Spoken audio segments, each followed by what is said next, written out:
산을 오르다 보면 돌무더기를 쌓아 올린 그 돌탑들을 보곤 합니다. 돌 하나를 올릴 때마다 마음의 소원을 담아서 조심히 그 돌을 올립니다. 혹이라도 자신이 돌을 쌓을 때에 그 자신이 쌓은 돌로 인해서 그동안 쌓아 놓은 그 수많은 돌들이 무너질까 조심하면서 올립니다. 어떤 탑들은 보면 정말 기이하게 이렇게 쫙 쌓아 올려져 있어서요, 누가 톡 건드리면 금방이라도 무너질 것처럼 보이기도 하고요. 또 어떤 탑들은 정말로 거대하게 쌓아 놓는 탑들도 있습니다. 우리나라에도 많은 분들이 그렇게 탑을 쌓고, 어떤 탑들은 한 사람이 뭐 몇십 개의 탑을 쌓아 놓은 그 탑들도 있다고 합니다. 그 탑을 쌓는 그 마음의 간절함을 뭐 쉽게 돌멩이 차듯이 그렇게 차버릴 수는 없을 것 같습니다. 뭐 그 마음이야 얼마나 간절하겠습니까? 그러나 한편으로는 도대체 무엇을 바라면서 그 돌을 하나씩 쌓았을까? 또 무엇에게 향하여 바라면서 쌓았는가라는 그런 생각도 듭니다. 어떤 이는 자기가 이 돌을 쌓는데 무엇을 위해서 쌓는지 그걸 알게 될 때까지 돌을 쌓는다고 말하는 사람도 있습니다. 돌탑에 대한 이야기 중에 웃긴 이야기로 본인만 아는 이 돌탑의 비밀, 이런 이야기가 있습니다. 좀 재밌으려고 한 이야기인지 실제 이야기인지는 모르겠습니다. 뭐 실화라는 얘기도 있는데요. 이 한 과민성 대장 증후군을 가진 등산객이 있었답니다. 산에 오르던 중에 갑자기 신호가 온 거예요. 배가 아프고 꾸르륵꾸르륵거리는 소리가 온 겁니다. 도저히 참을 수가 없었는데 천만다행인지 등산로에 사람이 없이 한적했습니다. 무서워서 깊이 숲속으로 들어가지는 못하고 어쩔 수 없이 적당히 구석진 곳에서 볼일을 봤어요. 배변 후에 그 자신의 그 부끄러움을 가리려고 주변에 있는 돌을 모아서 그 위에 이렇게 넓게 덮었습니다. 세월이 흐른 뒤에 다시 그 산을 올랐습니다. 그리고는 혼자만이 알고 있는 그 장소를 찾아봤습니다. 그런데 그 자리에 가보니까 자신이 쌓은 그 돌무더기, 그 위에 등산객들이 하나씩 돌을 쌓은 거예요. 그래서 그게 이제는 꽤 큰 커다란 돌탑이 되어 있었다고 합니다. 그러니까 사람들은 그 사람의 똥 위에다가 이렇게 돌을 쌓아 올린 거죠. 이 이야기처럼 어쩌면 우리는 실상은 똥무더기 위에, 그 똥을 덮기 위한 그 무더기 위에 열심히 우리의 마음의 소원을 쌓고 또 삶의 영혼을 쌓고 있는지도 모르겠습니다. 우리는 무엇을 쌓고 있습니까? 오늘 아합의 아들들의 죽음을 통해서 그것을 우리가 다시 한번 생각해 보기를 원합니다. 하나님께서는 예후를 통해서 아합의 집을 멸하셨습니다. 열왕기하 9장은 아합의 아들이었던 요람과 그리고 아합의 아내인 이세벨, 그리고 남유다의 아하시야 왕을 죽임으로써 아합의 집을 멸하였습니다. 그러나 오늘 본문 1절에 보면 아합의 아들 70명이 사마리아에 있는지라 예후가 편지들을 써서 사마리아에 보내서 이스라엘 귀족들 곧 장로들과 아합의 여러 아들을 교육하는 자들에게 전하니 일렀으되라는 이 말씀과 같이 아직 아합의 아들이 70명이나 남아 있습니다. 이들은 언제든지 예후에게 위협이 될 수 있습니다. 요람을 뒤이어서 왕의 후계자가 되겠다라고 누가 나서면 예후가 이스라엘의 왕이 되는 것에 큰 장애가 될 수 있습니다. 왜냐하면 예후는 반란을 일으킨 사람이지만 그 아합의 아들은 그래도 아모리 가문의 정통성을 가지고 있기 때문에 장애가 될 수밖에 없는 거죠. 더군다나 그 왕위를 빼앗기 위한 전쟁이 벌어지면 그 전쟁은 장기간의 전쟁이 될 수도 있고, 특히 아합의 아들들이 머무르고 있는 이 사마리아 성은 쉽게 공격하기도 어려운 곳입니다. 우리가 전에도 과거에도 봤던 말씀인데요, 사마리아 성이 아람의 군대에 의해서 포위됐던 적이 있습니다. 그것처럼 쉽사리 아람의 군대도 공격하기 어려운 곳이 사마리아 성이에요. 그곳에 지금 아합의 아들들이 머물고 있기 때문에 그것을 공격한다는 건 쉬운 일이 아닙니다. 그런데 예후는 그 아합의 아들을 교육하는, 그 아들을 교육하고 그 아들들을 양육하는 그 사람들에게 편지를 보냅니다. 그 귀족들에게 편지를 보내서 참 희한한 도전의 말을 지금 하고 있습니다. 우리 3절 말씀인데요. 우리 3절 말씀 같이 한번 읽어볼까요? 3절을 같이 읽습니다. 시작. 너희 주의 아들들 중에서 가장 어질고 정직한 자를 택하여 그의 아버지의 왕좌에 두고 너희 주의 집을 위하여 싸우라 하였더라. 무슨 말입니까? 예후는 오히려 아합의 아들들 중에서 왕을 세우라고 말합니다. 왕이 될 만한 사람을 너희가 왕으로 세워라 라고 이야기를 하고 있는 거예요. 그리고는 그 왕과 더불어 자신과 싸우라. 너희가 그 왕과 함께 준비해서 나와 싸우자라고 그렇게 지금 선전포고를 하고 있는 겁니다. 상당히 도발적인 이야기죠. 너희가 지금 나와 싸우자라고 그렇게 오히려 시비 거는 그런 형국이 되어버렸습니다. 하지만 이미 기세는 꺾였어요. 이미 귀족들은요, 4절에 보면 그들이 심히 두려워하여 이르되 두 왕이 그를 당하지 못하였거든 우리가 어찌 당하리오라고 말합니다. 이미 그들은 두려움에 가득 찼고 이미 기세가 꺾여버린 겁니다. 아합의 아들을 교육하는 자들, 아합의 아들을 양육하는 자들은 예후를 두려워했습니다. 아마도 요람과 아하시야가 죽었다는 소식에 대항할 의지조차 잃어버린 거예요. 그리고는 5절에 그 예후에게 이렇게 이야기합니다. 우리는 당신의 종이라. 당신이 말하는 모든 것을 우리가 행하고 어떤 사람이든지 왕으로 세우지 아니하리니 당신이 보기에 좋은 대로 행하라 라고 항복하겠다라고 얘기합니다. 우리는 우리의 왕을 세우지 않겠습니다. 우리는 당신의 종입니다. 그러니까 당신의 뜻대로 하십시오 라고 이미 항복을 선언하고 있는 거죠. 지금 항복을 선언하는 사람들이 어떤 사람들입니까? 아합의 아들을 교육하고 양육했던 사람들입니다. 아합의 아들을 위해서 모인 말 그대로 그 분야의 최고의 전문가입니다. 왕자들을 교육하는데 뭐 아무나 데려다가 교육시키겠습니까? 정말로 그 시대의 가장 큰 스승이라고 할 만한 사람들을 모아다가 그 왕자들을 교육하지 않겠습니까? 그러니까 그 사람들은 최고의 전문가예요. 뭐 오늘날로 얘기하면 전국의 유명한 일타 강사들이겠죠. 뭐 일타 강사들 가장 유명한 선생들일 겁니다. 그들을 모아서 놓은 겁니다. 단순히 뭐 교육적인 것뿐만 아니라 그들이 왕으로서의 덕목을 유지할 수 있도록 또 왕으로서의 통치를 할 수 있도록 여러 가지를 양육하고 교육하고 그들의 기본적인 태도와 자세들을 양육했던 사람입니다. 이들은 아합의 아들들이 어렸을 때부터 최고의 것으로 교육하고 최고의 것으로 양육했을 겁니다. 오늘날에도 부모들이 자녀를 위해 얼마나 많은 힘을 기울이는지 모릅니다. 자녀들의 교육을 위해서 부업을 하기도 하고 아르바이트를 하기로 해서라도 자녀들을 보낼 수 있는 학원비를 모아서 학원에 보냅니다. 이왕이면 더 좋은 학원에 보내기 위해서 집을 옮기기도 합니다. 교육에 필요하다면 그 어떤 투자도 마다하지 않습니다. 고3 수험생의 학부모가 되면 자신들의 삶을 최대한 공부를 하고 있는 그 수험생에게 마칩니다. 식사 시간도 그렇고 자신들의 생활도 그렇습니다. 고3 수험생이 학원을 갔다가 늦게라도 집에 들어오면 그 순간부터 그 부모들은 쥐죽은 듯이 조용히 지냅니다. 자녀의 공부에 혹이라도 방해가 되지 않기 위해 조심히 지내요.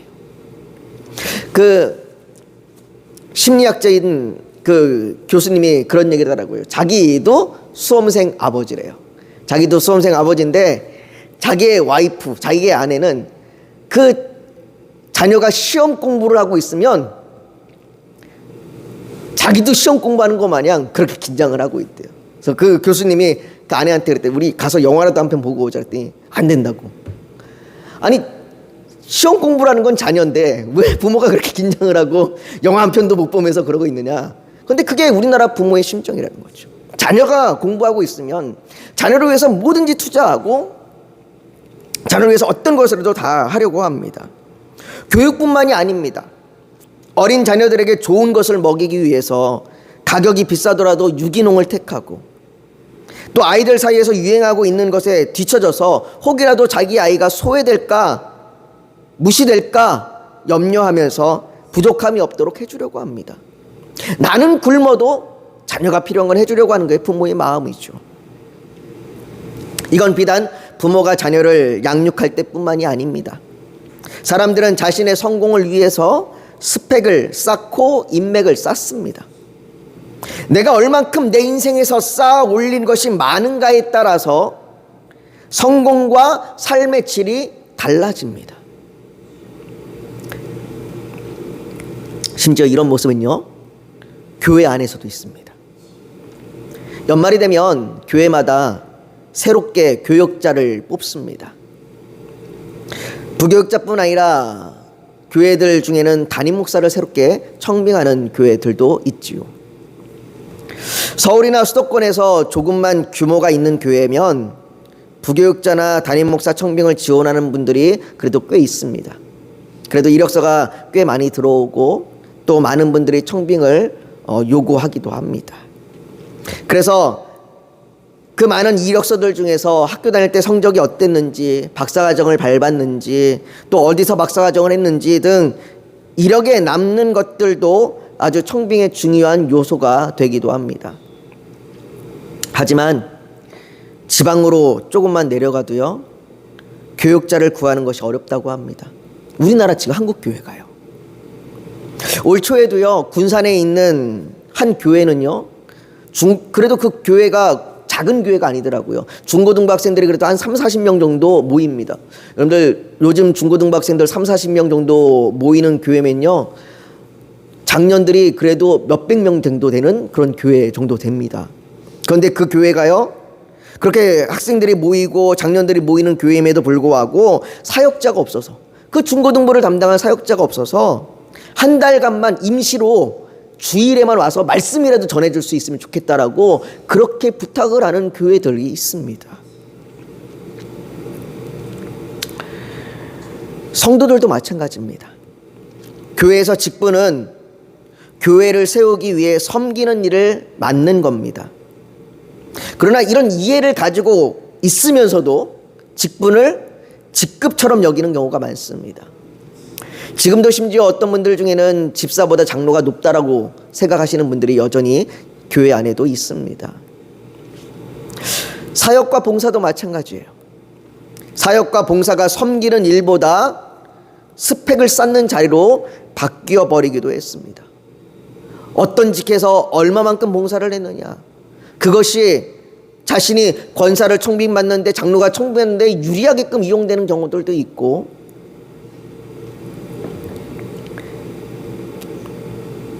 또 청년들도 자신이 뭔가를 드러내는 일에 사용되기도 합니다. 교회 안에서 이루어지는 성경 공부도 그저 일정한 코스나 프로그램을 거쳐야 하는 것처럼 진행이 되고, 그 성경 공부를 했다고 자신이 무언가를 하나 더 쌓았다고 그렇게 알량한 자부심으로 자랑하기도 합니다. 우리가 아무리 쌓아본들 아합의 아들들만큼 쌓을 수 있겠습니까? 우리가 아무리 자랑해본들 왕의 아들들에 비하면 자랑할 것이 무엇이 있겠습니까? 그럼에도 우리는 이 세상에서 서로의 고만고만한 위치에서 쌓고 자랑하고 때로는 치열하게 아웅다웅하면서 살아갑니다. 오늘 우리가 읽었던 시편 17편에도 그렇잖아요. 이 세상 사람들은 자녀에게 줄 것을 위해서, 자신의 유익을 위해서 그렇게 살아간다고 이야기하잖아요. 그런데 성공을 바라고 더 나은 삶을 바라면서 쌓은 것들이 자신을 보호하지 못합니다. 나를 지켜줄 것이라고 생각하면서 쌓았던 그 인맥들이 내가 위기를 당하자 모두 등을 돌리고 떠납니다. 간혹 장례식장을 방문할 때가 있습니다. 장례식장을 방문할 때 가보면 어떨 때는 정말 씁쓸할 때가 있어요. 조문객들이 참 와야 될 사람들이 안 오는 경우들이 있습니다. 그렇게 살아가면서 생전에는 그렇게 인맥을 쌓고 그렇게 관계를 맺었는데 그분이 돌아가시게 되자 그 자리가 너무해도 찾아오는 이 없는 그런 인맥들 말이죠. 또 뭔가 실직이 되고 실현이 되고 뭔가 자신이 위기가 되면 모두 등을 돌리고 떠납니다. 과거에 어떤 대선 후보의 대변인은 그 대선 후보가 중간에 포기하자 그 대변인을 찾던 사람들이 모두가 다 등을 돌리고 떠났다고, 자신의 삶에 이렇게 나락으로 떨어질 수 없다라고 그렇게 이야기하는 것도 들었습니다. 나의 스펙들은, 내가 쌓아온 업적들은 오히려 나의 발에 올무가 되어 잡을 수도 포기할 수도 없는, 이러지도 저러지도 못하는 상태가 되기도 합니다. 그동안 쌓아온 게 있으니까, 그동안 내가 해온 게 있으니까 이걸 포기하지도 못하고, 그렇다고 이걸 포기하고 내가 완전히 바닥으로 떨어지자니 그것도 좀 자존심이 상하고, 그래서 이러지도 못하고 저러지도 못하는 그런 인생을 살아가는 분들도 있어요. 인류대학에 보내기 위해서 온 헌신을 다해 자녀를 양육했는데 오히려 그 자녀는 자신의 인생이 없었다고, 내 뜻대로 한 게 아무것도 없었다고, 부모가 나에게 강요만 했다고 그렇게 가슴에 못을 박는 경우도 있습니다. 교회에서 열심히 봉사하고 성경 공부에 열심을 다했는데 굳건한 믿음이 생기기는커녕 상처와 공허함만 남기도 합니다. 아합의 아들들을 양육했던 자들도 보십시오. 그들은 아합의 아들들에게서 등을 돌렸습니다. 그들은 두려워서 아합의 아들들 중에 그 누구도 왕을 세우지 않겠다고 말하고 예후의 좋은 대로 행해달라고, 우리가 당신의 종이 되겠다라고 그렇게 이야기합니다. 심지어는 6절과 7절에 보면요, 더 끔찍한 일을 저지릅니다. 우리 한번 6절과 7절을 같이 한번 읽어볼까요? 같이 읽습니다. 시작. 예후가 다시 그들에게 편지를 붙이니 일렀으되 만일 너희가 내 편이 되어 내 말을 너희가 들으려거든 너희 주의 아들 된 사람들의 머리를 가지고 내일 이맘때에 이스라엘에 이르러 내게 나아오라 하였더라. 왕자 70명이 그 성읍의 귀족들 곧 그들을 양육하는 자들과 함께 있는 중에 편지가 그들에게 이르매 그들이 왕자 70명을 붙잡아 죽이고 그들의 머리를 광주리에 담아 이스라엘 예후에게로 보내니라. 아합의 70명의 아들들이 그 자리에서 잡혀서 그 자리에서 머리가 잘려 죽었습니다. 누가 그 아합의 70명의 아들들을 죽였습니까? 그들을 교육하고 그들을 양육하고 그들을 길렀던 자들입니다. 그들에게 어떻게 살아야 하는 것이 성공할 수 있는지, 어떻게 살아가야 되는 것인지, 정말로 큰 일을 이룰 수 있는지, 무엇을 해야 되고 무엇을 이루어야 하는지를 가르쳤던 이들이 그들의 등을 돌리고 그들을 죽였습니다.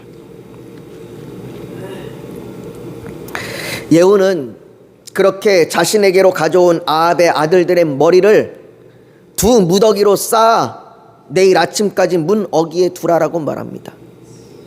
고대 왕들은요, 이 시대 왕들은 이렇게 자신의 경쟁자들의 머리를 성문 어귀에 쌓아놨습니다. 그렇게 쌓으면서 주민들에게 위협을 하고, 그리고 또 다른 반란이 일어나는 것을 막는 효과를 얻었습니다. 그 머리로 쌓여진 무더기를 보면 누구도 예후에게 대적하거나 예후에게 반항할 수 있는 그 의지를 잃어버리게 되는 거죠. 이로 인해서 예후가 이스라엘에 완전히 통치권을 얻었다는, 저 사람이 정말로 이제는 북이스라엘의 왕이 되었다라고 하는 그것들을 모두에게 각인시켜주는 겁니다. 그렇게 머리는, 그 아합의 70명의 아들들의 머리는 무더기가 됐습니다. 높아짐과 받들어짐, 우월함, 부러움, 자랑, 영광, 그 모든 것으로 여겨졌던 그 왕자의 머리들이, 그 머리가 그 머리가 되기 위해서 힘쓰고 애썼고 힘을 기울였고 그렇게 쌓았던 그 모든 것이 때로는 그것을 위해서 자존심을 버리기도 했고 옳지 못한 길을 택하기도 했던 그 모든 것들이 하루아침에 무더기가 되었습니다. 보기에 흉하고 사람들이 저주하는 무더기가 되었습니다. 아무도 그 무더기에 가까이 가려 하지 않습니다. 아무도 그 무더기가 전에는 영광의 자리에 있었다는 것을 기억하지 않습니다. 이 결과에 대하여 예후가 9절에 말하기를 이렇게 말합니다. 이튿날 아침에 그가 나가 서서 뭇 백성에게 이르되 너희는 의롭도다. 나는 내 주를 배반하여 죽었거니와 이 여러 사람을 죽인 자는 누구냐라고 말하면서 이것이 옳은 일이라고 말합니다. 왜 그렇습니까? 이것이 왜 옳은 일입니까? 머리들이 잘려서 무더기로 쌓은 일이 왜 옳은 일입니까? 여호와 하나님께서 하신 말씀이기 때문에 그래요. 10절에 그런즉 이제 너희는 알라 곧 여호와께서 아합의 집에 대하여 하신 말씀은 하나도 땅에 떨어지지 아니하리라. 여호와께서 그의 종 엘리사를 통하여 하신 말씀을 이제 이루셨도다 하니라. 하나님의 말씀이 무엇입니까? 아무리 대단한 것을 쌓아 올린들 그것이 하나님 앞에 옳지 않을 수 있다는 겁니다. 마치 하늘에 자신들의 이름을 내기 위해서 높이 쌓아 올린 바벨탑과 같습니다. 하나님은 그 바벨탑을 무너뜨리셨습니다. 오늘 그 머리를 잘라 무더기를 만드신 것처럼 그렇게 말이죠. 여러분, 아합의 아들들에게 최고의 전문가들이 모여 무엇을 가르치고 무엇을 양육했겠습니까? 그들이 하나님의 말씀을 가르쳤겠습니까? 인간적인 도덕성을 가르쳤겠습니까?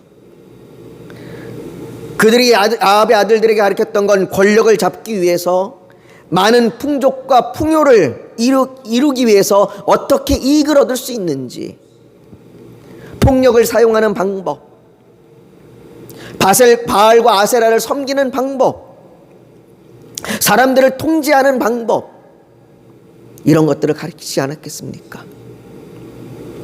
그 무엇이 하나님의 뜻과 가르침에 따르라고 했겠습니까? 오히려 그것은 아합의 길로 행하는 것이었습니다. 하나님께서는 그렇게 하나님의 길과 다른 길로 가는 자들을 옳지 못하다 말씀하시고 멸하신다 말씀하십니다. 이 세상의 것들을 쌓고 이 세상의 것들을 자꾸 쌓아 올리는 그것이 하나님이 옳지 못하다라고 말씀하시는 겁니다.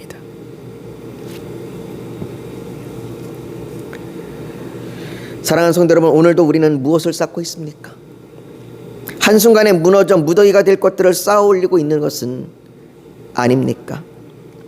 마태복음 6장 20절에 보면 오직 너희를 위하여 보물을 하늘에 쌓아두라. 거기는 좀이나 동록이 해하지 못하며 도둑이 구멍을 뚫지도 못하고 도둑질도 못하느니라 라고 말씀하십니다. 우리가 이 땅에 쌓은 것으로 인해 염려하고 계십니까? 그것을 이루지 못해 불안해하십니까? 이런 염려와 불안으로 말미암아 그것이 우리에게 우상이 되지는 않습니까? 여러분들, 염려와 불안은 우리에게 우상을 만듭니다. 내가 그것을 갖지 못한 것으로 인하여 아집과 고집이 생기게 만듭니다. 어쩌면 우리는 무더기가 될 것을 붙들고 우상을 만들고 있는 것이 우리의 모습인지 모릅니다.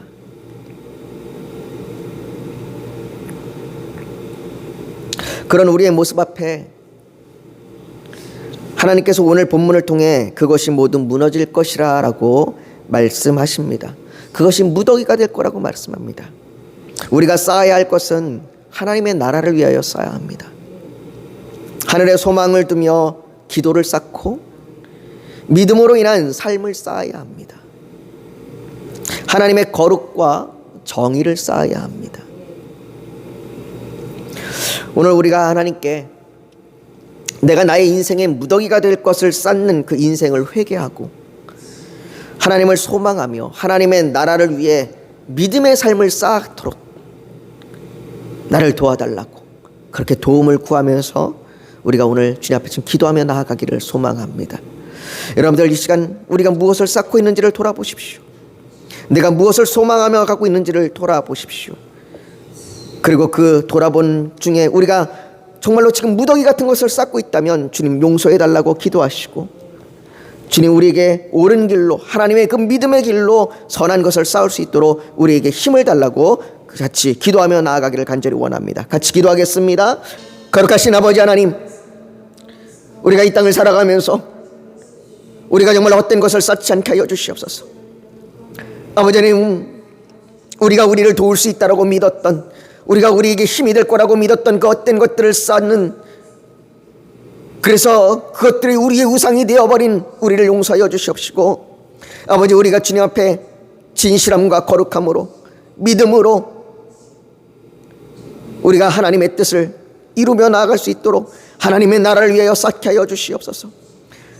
아버지 하나님, 그 쌓아가는 하나하나의 그 걸음걸음마다 아버지 함께 하여 주시옵시고, 그 걸음걸음의 믿음의 그 발자국들마다 하나님 은혜로 채워 주시옵소서. 아버지 하나님, 우리의 삶이 헛된 길로 가지 아니하고 악한 길로 가지 아니하고 아합의 길로 가지 아니하고 우상숭배의 길로 가지 아니하도록 우리가 하나님으로 인하여 만족할 수 있도록 우리의 믿음과 사랑과 소망을 쌓아갈 수 있도록 주여 도와주시옵소서. 주께서 아버지 우리의 기도 가운데 함께 하시길 원합니다. 교회를 붙드시고 성도들을 붙들어 주셔서 아버지 믿음으로 반석으로 든든히 서가는 교회 되게 하여 주시옵시고, 아버지 고난과 환난 가운데 눈물과 슬픔을 닦아 주시옵시고, 우리에게 힘이 되어 주시고 위로가 되어 주셔서 우리가 약할 때 하나님이 강함 되어 주시옵시고, 우리에게 아버지 하나님께서 인내할 수 있고 나갈 수 있는 힘을 주시고, 우리가 길을 잃어버려 헤매지 아니하도록 우리에게 말씀이 등이 되고 빛이 되어 주시옵소서. 아버지 우리의 간절한 소망들이 있습니다. 우리의 삶의 문제들 가운데 주 앞에 간구하며 아뢰오니 아버지 하나님, 우리가 그 일로 인하여 염려하며 근심하지 아니하도록 아버지 하나님 주께서 우리를 선한 길로 인도하여 주시옵소서. 주께서 우리의 모든 기도 가운데 함께 하실 줄 믿습니다. 축복하시고 인도하여 주시옵소서. 예수님의 이름으로 기도하옵나이다. 아멘.